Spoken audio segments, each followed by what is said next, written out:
بسم الله الرحمن الرحیم که بالفرض یو کس ته منځ کې کال راغلو نو آیا دغه کس دپاره څه کول پکار دي؟ معززو، مو تاسو ته کله کال راشي نو مو تاسو په ذهن کې یوه خبره راځي، آیا که زه جیب ته لاس منډم او موبایل بندوم یا بار نه موبایل بندوم دې سره لکه ما ولا مونځ خرابېږي؟ نه، عمل قلیل سره مونځ نه خرابېږي.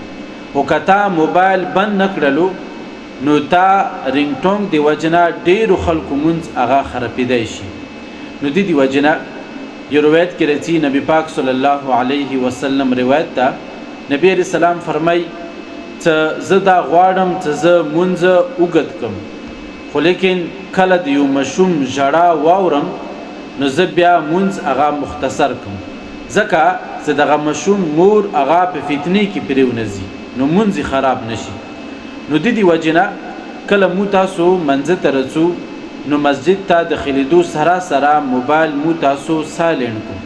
که بالفرض مو تاسو نه دغه سایلنټ کېدل هیر شولو، یعنی موبایل مو سایلنټ نه کړلو نو منځ کې مو ته کال راغلو نو مو تاسو عمل قلیل سره دغه موبایل بندوي شو. عمل قلیل څه مطلب؟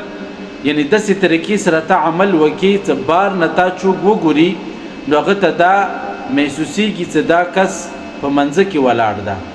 یعنی یو لاس سره جیب ته لاس یوسه او بټن ووایه او دغه کال او رینګ ټونګ وغیره دا بند که، نو دې سره تا مونځ نشي خرابېدی.